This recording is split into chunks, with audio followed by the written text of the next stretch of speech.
अस्सलाम वालेकुम एवरीवन। कैसे हैं आप सब लोग? उम्मीद करता हूँ सब लोग खैरियत से होंगे और अल्लाह पाक सबको खैरियत से रखे। डियर स्टूडेंट्स, आज के इस वीडियो के अंदर मैं आपको बताऊंगा कि आप किस तरह मैथ 501 की फाइनल टर्म की प्रिपरेशन कर सकते हैं। इंशाल्लाह इस लेक्चर को देखने के बाद आप इस काबिल बन जाएंगे कि आप इजीली डिसाइड कर पाएंगे कि कौन सी एग्जांपल्स हैं वो आपके लेक्चर्स के अंदर इंपॉर्टेंट हैं, कौन से प्रैक्टिस क्वेश्चन इंपॉर्टेंट है, कौन सी फाइल इंपॉर्टेंट है।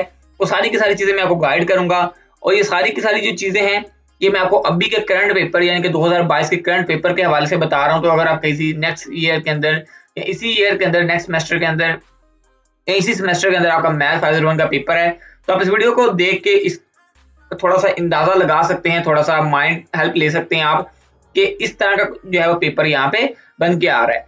तो जितनी भी चीजें मैंने नोट की हैं, ओवरव्यू किया है जितना, वो उसके हिसाब से मैं आपको बता देता हूँ कि कौन से लेक्चर्स इंपॉर्टेंट है, कौन सी एग्जांपल्स इंपॉर्टेंट है। तो अभी आज एक दोस्त का एग्जाम था, तो वैसे तो मेरा सब्जेक्ट नहीं है मैथ, बट एक दोस्त का एग्जाम था तो इसलिए मैंने उस हिसाब से उसकी हेल्प के लिए काफी सर्च की मैंने।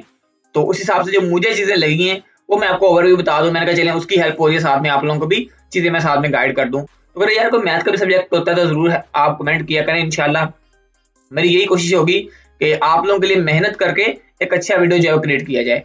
यहाँ पे हमारे पास लेक्चर नंबर 23 जहां से हमारे पास फाइनल टर्म की प्रिपरेशन स्टार्ट हो रही है, पेज नंबर हमारे पास 308 है। मैं यहाँ पे डायरेक्टली 308 के ऊपर चला जाता हूँ, 308 और यहाँ पे एंटर कर देते हैं। लेकिन हमारे 22 लेक्चर यहाँ तक खत्म हो गया, लेक्चर नंबर 23 यहाँ पे आ गया। ये जो हैंडआउट्स हैं ये मैंने सारे हाईलाइट किए हुए हैं, तो इनका लिंक भी आपको डिस्क्रिप्शन में मिल जाएगा, वहां से जाकर क्लिक के साथ डाउनलोड कर सकते हैं। अभी स्टार्ट करते हैं। यहाँ पे मैं आपको बताऊंगा कौन कौन सी चीजें इंपॉर्टेंट है एमसीक्यू के पॉइंट ऑफ व्यू से, कौन सी चीजें इंपॉर्टेंट है शॉर्ट क्वेश्चन के हवाले से, कौन सी चीजें इंपॉर्टेंट है लॉन्ग क्वेश्चन के हवाले से, और आपको कहाँ से तैयारी करनी चाहिए। फर्स्ट ऑफ ऑल तो आपको मैं एक ही मशवरा दूंगा कि आप ये जो है ना चीजें ज्यादातर इनको जस्ट कॉन्सेप्ट लें। अगर आप समझेंगे ना यार कि मैं एक प्रैक्टिस क्वेश्चन कर रहा हूँ कि मैं एक कर लूँ, दो कर लूँ, बस लिमिटेड से क्वेश्चन है मैं इनको कर लूँ बस मेरा काम खत्म हो जाएगा, नहीं।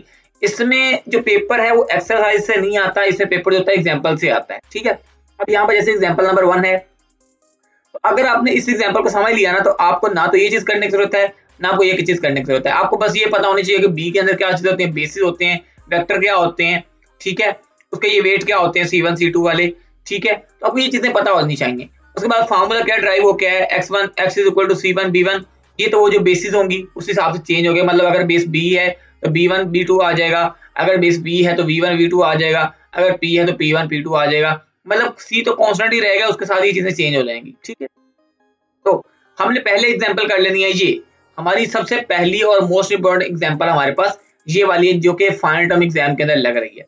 उसके बाद सेकंड नंबर पे ये वाली जो एग्जांपल है ये काफी लेंथी है, इसके आने के चांसेस बहुत कम है, बट अगर आप करना चाहते हैं तो आप इसको कर सकते हैं, बट इस तरह की एग्जांपल आते वो नहीं निकालता। उसके बाद यहाँ पे कोऑर्डिनेट वेक्टर और द पोलिनोमियल, इसमें से क्वेश्चन अभी तक तो कोई नहीं आया, अगर आ जाए तो कुछ कह नहीं सकते। आपने अगर इनको करना है तो आप जरूर कर लें, कोई इशू नहीं है, बट अभी तक इसमें से कोई क्वेश्चन नहीं है। ठीक है, उसके बाद यहाँ पे to find the coordinate of vector. अब मैं आपको एक ही चीज कहूंगा कि देखें कोऑर्डिनेट ऑफ वेक्टर जब आ जाएगा ना लफ्ज, अब यहाँ पे कोऑर्डिनेटर ऑफ वेक्टर है, ठीक है। अब यहाँ पे भी आपने वही फार्मूला लगाना है। कौन सा फार्मूला बोला, C1 A1। अब यहाँ पे क्योंकि A हमारे पास है तो इस वजह से हम C1 A1 लगाएंगे plus C2 A2 plus C3 A3, ठीक है ना। वही फार्मूला हम यहाँ पे लगा रहे हैं। जहां पे लफ्ज कोऑर्डिनेट आ जाएगा ना वहां पे हमने यही फार्मूला यूज करना है। यहाँ पे देख लें, यहाँ पे भी कोऑर्डिनेट लफ्ज यूज हुआ होगा, यहाँ पे कहीं ये देखें coordinate of vector, coordinate of vector. तो यहाँ पे हमने वही फार्मूला लगाना है C1 B1 वाला। यहाँ पे क्योंकि V यूज हुआ है बेस के तौर पे तो हम यहाँ पे C1 B1 लगा रहे हैं। मैंने आपको ऑलरेडी ये चीज पहले ही बता दी है, ठीक है ना। और उसके बाद यहाँ पे आगे अगर मैं बात करूं तो ये तो हमारे पास पोलिनोमियल्स में निकालने हैं। पोलिनोमियल किस तरह हम निकालते हैं, ये भी वही सेम फार्मूला यूज किया, बस इसके अंदर इसने क्या किया है, इसने यहाँ पे अलग कर लिया। मतलब ये इस तरह फार्मूला होता है ना, C1 यहाँ पे P है ना, आप यहाँ पे P को लेट कर ले P1, ठीक है, प्लस C2 P2, अब इसको लेट कर लें इस तरह, ठीक है। अब इसने क्या किया, इसने जो है इसको अलग कर लिया, C1 C2 को अलग कर लिया है। मतलब इस तरह C1 C2 को अलग कर लिया, जैसे अब यहाँ पे देखें ये C वाली रकमें अलग कर ली हैं और P वाली अलग कर दी हैं, ठीक है ना। अब P वाली की जगह इसने पुटिंग कर दी है, जैसे यहाँ पे देखें अब ये P1 बनेगा, A नॉट जो है ये P2 बनेगा और ये P3 बनेगा। इस तरह इसने इसको अलग कर लिया है और C1 C2 और C3 को अलग कर लिया है, ठीक है ना।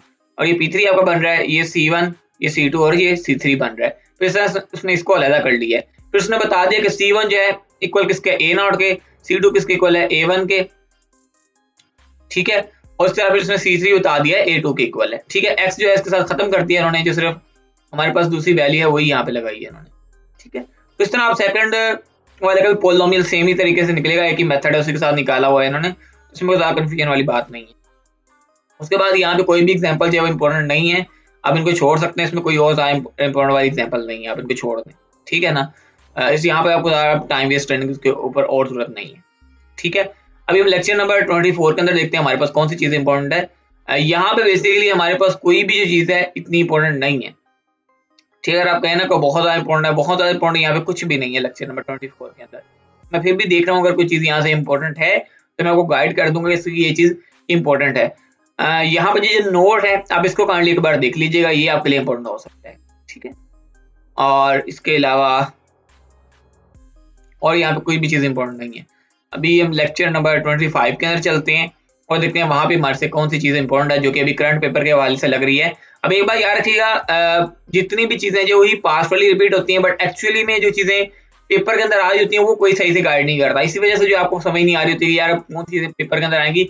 अभी आप क्या करते हैं, पास पेपर देखते हैं, पास पेपर होते हैं 2014 के, 2016 के, इस हिसाब से उनके ऊपर बस डेट्स चेंज कर देते हैं, वो 2019-20 लिख देते हैं, बट एक्चुअल जो पेपर होता है वो 2012-14 का होता है। इसी वजह से आपको एग्जैक्टली वही चीज पेपर में नहीं आ रही होती जो कि आनी चाहिए, जो आपको करनी चाहिए। अब यहाँ पर रैंक वाला क्वेश्चन है, तो रैंक वाले क्वेश्चन में आपको पता होगा कि हम रैंक लीडिंग एंट्रीज देखते हैं, जिसके अंदर होगी जिस कॉलम के अंदर जिस रो के अंदर हम उसको यहाँ पे लिख लेंगे, ठीक है ना।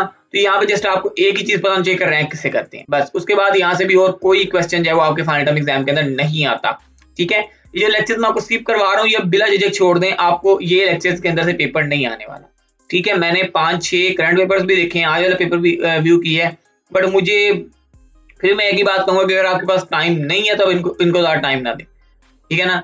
अगर आपके पास टाइम है बहुत खुला तो फिर आप इनको टाइम दें, अदरवाइज इनको टाइम ना दें। आगे चेंज ऑफ बेसिस, अब चेंज ऑफ बेसिस वाला जो लेक्चर है ये इंपॉर्टेंट है, इसमें से कोई एक आधा क्वेश्चन लग जाता होता है, इसको आप काइंडली कर लीजिएगा, ठीक है। इसको आप लाजमी कर लीजिएगा, आज भी था ये वाला जो क्वेश्चन है वो लगा हुआ था, ठीक है ना। अब इसको एक बार कर लीजिएगा, ये क्वेश्चन इंपॉर्टेंट है। उसके बाद यहाँ पे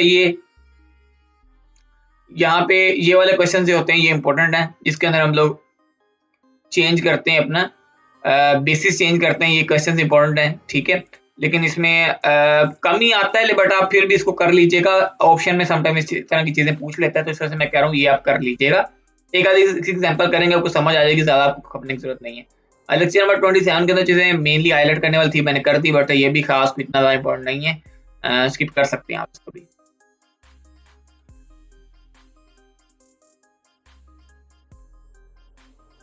जो चीज करने वाली होगी मैं साथ साथ आपको बता दूंगा।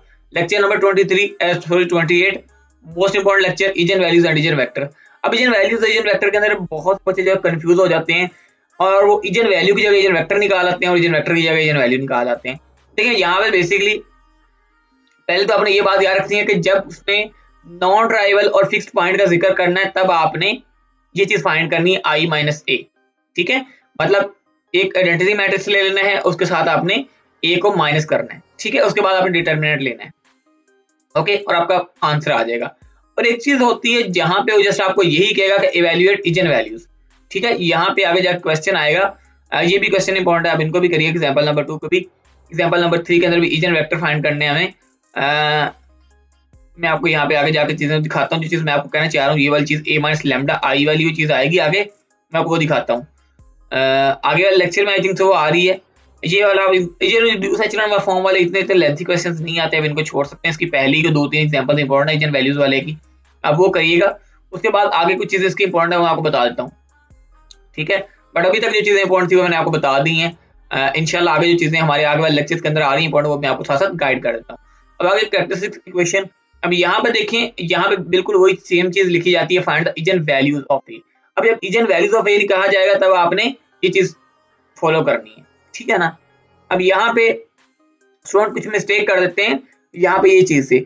अब यहाँ पे उसका ये चीज कहने का मतलब ये है कि आप ये चीज भी फॉलो कर सकते हैं, मतलब AD और BC, ये आप इस तरह भी इसका डिटर्मिनेंट लेके AD माइनस BC का, तो आप इसके ऊपर भी इंप्लीमेंट कर सकते हैं। 2 माइनस लैम्डा, उसके बाद -6 माइनस लैम्डा और उसके बाद ये माइनस और ये 3 मल्टीप्लाई किया हुआ उसने। उसके बाद ये उसने इक्वेशन बनाई है 2 और बस उसके बाद यहाँ पे और कोई काम नहीं है। उसके बाद ये एग्जाम्पल नंबर 2 इसकी इंपॉर्टेंट नहीं है, एग्जाम्पल नंबर 1 काफी इंपॉर्टेंट है, इसको कर लीजिएगा। उसके बाद इसके अंदर 2-3 चीजें और भी इंपॉर्टेंट है, वो आपको बता देता हूँ। ये एग्जाम्पल नंबर 3 भी इसकी इंपॉर्टेंट है, इसको भी लाजमी कर लीजिएगा। और इसके अलावा ये केसेस कुछ आ गए हैं, केसेस के अंदर आप केसेस एक बार देख लीजिएगा। ये एक क्वेश्चन है, इसके अंदर ये केसेस यूज होते हैं, तो इस वजह से इसने यहाँ पे करके दिखाए हुए हैं। उसके बाद ये भी इसी तरह का सेम क्वेश्चन है, इसके अंदर कोई खास ज्यादा चेंजेस नहीं है, उसी की तरह का ज्यादा क्वेश्चन है। और इसके अलावा जो मेन चीजें हैं यहाँ पे वो यूनिट वेक्टर की आएंगी, और आई थिंक आगे वाले लेक्चर के अंदर आती हैं, इसी लेक्चर के अंदर आती हैं, बल्कि जिस लेक्चर के अंदर भी आएंगे इंशाल्लाह मैं आपको साथ गाइड कर दूंगा। लेक्चर नंबर 30 जी, यहाँ पे डायगोनलाइजेशन का लेक्चर है। डायगोनलाइजेशन के लेक्चर में से काफी चीजें जो आपके पेपर पॉइंट ऑफ व्यू के अंदर आती हैं, तो इनको आप लाजमी कर लीजिएगा। इसमें से काफी सारा पेपर आज भी आया हुआ था, इसको आप लाजमी कर लीजिएगा। पी इनवर्स किस तरह निकालते हैं, तो ये आपको आना चाहिए, ये काफी इंपॉर्टेंट लेक्चर है।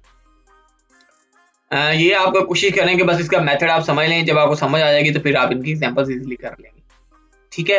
बट अगर आप ये चीजें के सोचेंगे यार मैं इसकी सिर्फ एग्जांपल कर लूं या क्वेश्चन कर लूं फाइट वाला, तो वो चीज नहीं है यहाँ पे। ये लेक्चर आप छोड़ सकते हैं, इस लेक्चर में कोई चीज खास इतनी इंपॉर्टेंट नहीं है, इसको आप छोड़ दें।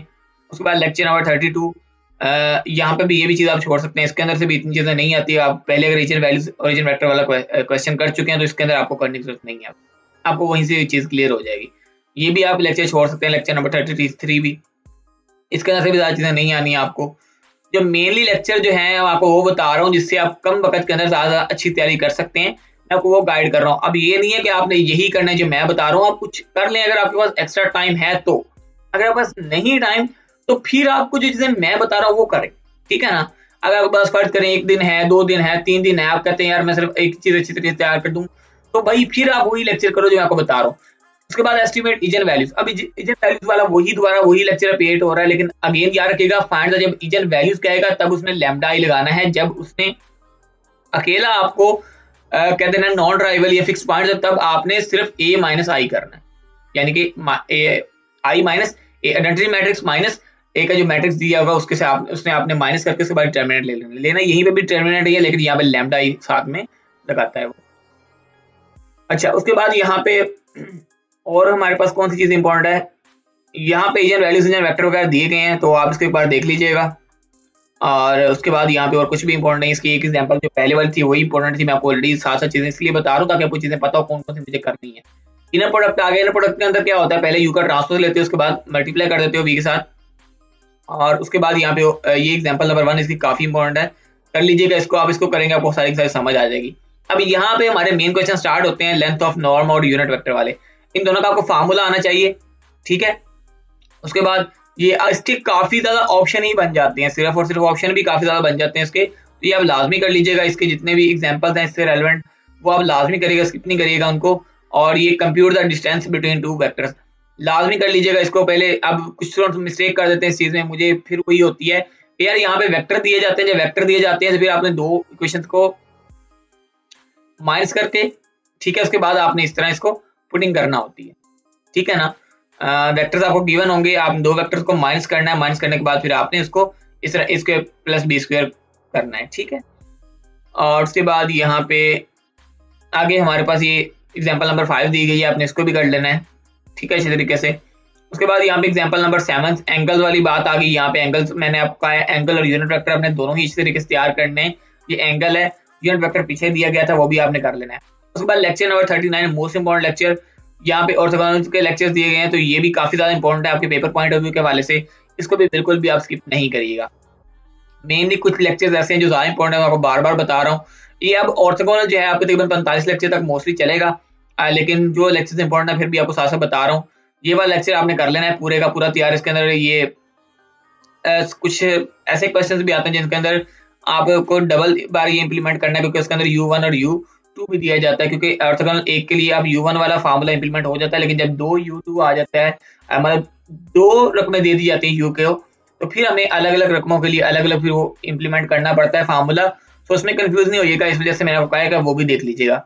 ऑर्थोगोनल डिकम्पोजिशन वाला आगे इसमें तो खास चीजें इंपॉर्टेंट नहीं है पेपर पॉइंट ऑफ व्यू के हवाले से। इसके अंदर जैसे इसका फार्मूला आप ध्यान में रखिएगा, और उसके अंदर कुछ खासी चीजें नहीं आती इसमें से, तो आप बिल्कुल इसको भी जो है ना वो चाहे तो आप एक बार कर लीजिएगा, अगर टाइम है तो आप स्किप कर सकते हैं। उसके बाद यहाँ से कोई लेक्चर नंबर 41 से लेकर 45 तक कोई इतनी चीजें नहीं आती, आप इनको बिल्कुल स्किप कर सकते हैं। ठीक है, आई होप सो कि आपको चीजें समझ आ गई। फिर भी मैं एक बार ना आपको फिर से यहाँ ऊपर जाके आपको लेक्चर भी यहाँ पे हाईलाइट करवा देता हूँ, लेक्चर साथ में। तो पहला लेक्चर जो मैंने आपको बताया था जो कि ज्यादा इंपॉर्टेंट है, वो हमारे पास है जी लेक्चर नंबर 23 कोऑर्डिनेट सिस्टम का।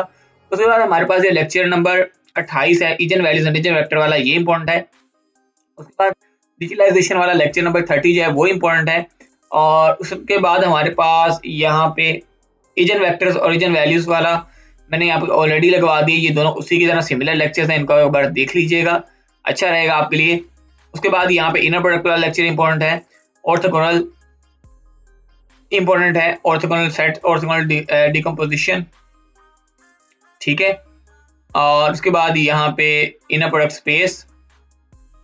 बस ये आपने किसी लेक्चर्स हैं जो आपने मोस्टली करने हैं, इनसे आपके शॉर्ट क्वेश्चन भी क्लियर हो जाएंगे, एमसीक्यूज भी क्लियर हो जाएंगे और लॉन्ग क्वेश्चन भी काफी हद तक क्लियर हो जाएंगे। उसके बाद एमसीक्यूज के लिए कौन सी चीजें इंपॉर्टेंट है मैंने आपको अंदर से बता दी हैं। आई होप सो कि आपको इसकी समझ आ गई थी। ये तो था कि हमने हैंडआउट से कौन कौन सी चीजें करनी है पेपर पॉइंट ऑफ व्यू से के वाले से। अब यहाँ पे कौन सी चीजें आपके प्रैक्टिस क्वेश्चन में से इंपॉर्टेंट है वो मैं आपको बता देता हूँ। प्रैक्टिस क्वेश्चन में सबसे पहले हमारे पास ये जो मेथड है, पावर मेथड यूजिंग इजन वैल्यू, तो ये काफी ज्यादा इंपॉर्टेंट है, आप इसको बिल्कुल स्किप नहीं करिएगा, इसको आप लाजमी कर लीजिएगा। मैं इसको यहाँ पे हाईलाइट भी कर देता हूँ, ये काफी इंपॉर्टेंट है आपके पेपर पॉइंट ऑफ व्यू वाले से, ठीक है। उसके बाद हमारे पास ये इटरेशन पावर मेथड, ये इसके अंदर वही सेम चीज है, अब इसको भी लाजमी कर लीजिएगा, ये भी सेम उसी तरह का क्वेश्चन है, ठीक है। उसके बाद ये भी उसी तरह का क्वेश्चन है, ये यहाँ पे check the whether orthogonal columns और नॉट। अब यहाँ पे ये भी काफी ज्यादा, अभी भी इस बार भी जो करंट पेपर हुआ है उसके अंदर भी लगा हुआ था, इसको आप लाजमी कर लीजिएगा, ठीक है। उसके बाद ऑर्थोगोनल कैसे निकालते हैं, सारी वही चीजें हैं जो आपने मैंने आपको हैंडआउट्स के अंदर करवाई है, ये इंपॉर्टेंट है, इसको स्किप नहीं करिएगा। कंप्यूट करना है, दो वैल्यूज को कंपेयर करना है, ये भी इंपॉर्टेंट है, ये भी कर लीजिएगा। उसके बाद यहाँ पे ये भी काफी इंपॉर्टेंट है, इस तरह की चीजें, बट ये कम ही आ रही हैं, बट ऑर्थोगोनल वाले लेक्चर्स में से लाजमी चीजें आ रही हैं। ये ऑर्थोगोनल सेट्स ये भी आ जाते हैं, ये भी कर लीजिएगा। और उसके बाद यहाँ पे हाँ ये वाला क्वेश्चन कर लीजिएगा, least square solution for system ax is equal to b, ये आप लाजमी कर लीजिएगा। उसके बाद यहाँ पे कौन सी चीज इंपॉर्टेंट है हमारे पास, कंस्ट्रक्ट ऑर्थोगोनल बेसिस। अब यहाँ पे ये वाला लेक्चर आप एक बार कर लीजिएगा, या आप यहाँ से इसको कर लीजिएगा तो आपको समझ आ जाएगी, ऊपर इसका वो सोल्यूशन दिया हुआ है इन्होंने। अगर आपको किसी चीज नहीं समझ आई तो आप मुझे पूछ सकते हैं, प्रैक्टिस क्वेश्चन में से जो चीजें इंपॉर्टेंट थी वो मैंने आपको बता दी हैं, और जो आपके हैंडआउट्स में से चीजें इंपॉर्टेंट थी वो मैंने आपको बता दी हैं। जैसे एक फाइल है एमसीक्यूज की, जो इंशाल्लाह मैं कोशिश करूंगा नेक्स्ट वीडियो के अंदर अपलोड कर दूंगा। अगर आप उस फाइल को कर लेते हो, सिर्फ उस एमसीक्यू फाइल को, और जो चीजें मैंने आपको यहाँ से लेक्चर्स बताए, अगर आप इन लेक्चर्स को कर लेते हो तो आपका पेपर बहुत अच्छे तरीके से प्रिपेयर हो जाएगा। तकरीबन 3 से 4 दिन लगा के मैंने ये सारी सर्चेस की हैं, उसके बाद आपको ये लेक्चर्स बता रहा हूँ, क्योंकि मुझे लगता है कि अभी करंट पेपर के हवाले से और जो 2020 और 19 के स्टूडेंट्स के जो रिव्यूज थे उनके हिसाब से जो मुझे लगा कि जो लेक्चर्स इंपॉर्टेंट है वो मैंने आपके साथ शेयर किए हैं। आई होप सो आपको वीडियो पसंद आई होगी। अगर वीडियो पसंद आई हो तो लाजमी लाइक कमेंट शेयरिंग जरूर करके बताइएगा। मिलते हैं किसी अगली वीडियो में, तब तक के लिए इजाजत दीजिए जी। अल्लाह हाफिज और अस्सलाम वालेकुम।